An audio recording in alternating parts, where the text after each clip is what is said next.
Magandang buhay sa ating lahat, lalo na sa mga OFW na katulad ko. So, story time muna tayo ngayon. Laging Saudi Arabia ngayon napakadaming cases ng mga distress. Sa Dubai naman, bahala na dyan si Ma'am Fatima. Yung isang kababayan natin dyan sa Abha, Saudi Arabia, 3 beses na siyang sinaktan ng kanyang employer.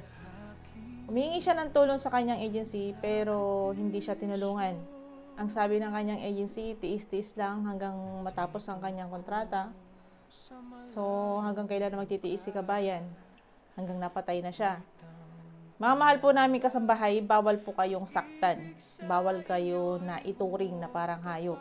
Dapat nga bigyan kayo ng magandang room, komportable. Tapos sa pagkain nyo, kailangan bibigyan din kayo ng employer.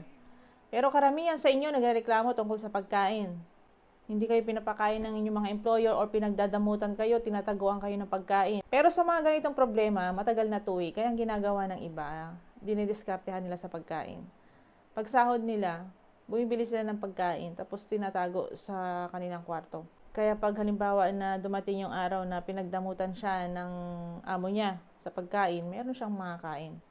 Hindi natin alam bakit napakakuripot nila. Mayaman naman yung bansa nila, mayaman sila. Pero bakit pagdating sa pagkain, napakakuripot nila? Sarili nilang katulong, pinagdadamutan nila ng pagkain. Kahit nga sa sweldo, di ba? Hindi binibigay na buo ang inyong sweldo. Kung ano-anong kinakaltas. Kung halimbawa na nakalagay sa inyong kontrata is 1,500 SAR per month. Hindi nyo natatanggap ng buo yun. Hindi lang natin alam sa iba. Kasi yun yung natatanggap naming mga reklamo. Halos napakadami, hindi natin mabasa lahat ng mga humihingi ng tulong. Pag sinaktan po kayo ng isang beses, magreklamo na po kayo. Humingi na kayo ng tulong. Lalo na pag ginahasa kayo o ginalaw kayo ng inyong employer. Huwag yun nang hintayin maulit pa. Kasi may mga lumalapit din, humingi ng tulong, minsan advice lang. Ginalaw na siya ng kanyang employer pero advice lang ang gusto niya. Ilang beses na siyang ginalaw, natatakot daw siya na magreklamo, baka daw yung kanyang employer is mag-iba ng ugali, baka daw pag-initan siya. So, sa mga ganyan, hindi natin mapipilit si kabayan na magreklamo. Choice niya yun, di ba?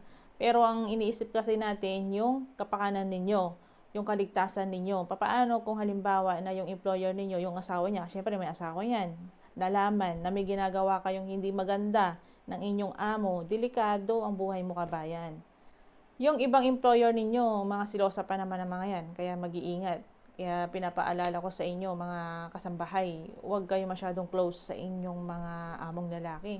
Okay lang na makipag-close kayo sa amo nyong babae, huwag lang sa lalaki. Karamihan din po ngayon sa mga humingi ng tulong ay mga baguhan. Hindi pa inabot ng 1 buwan.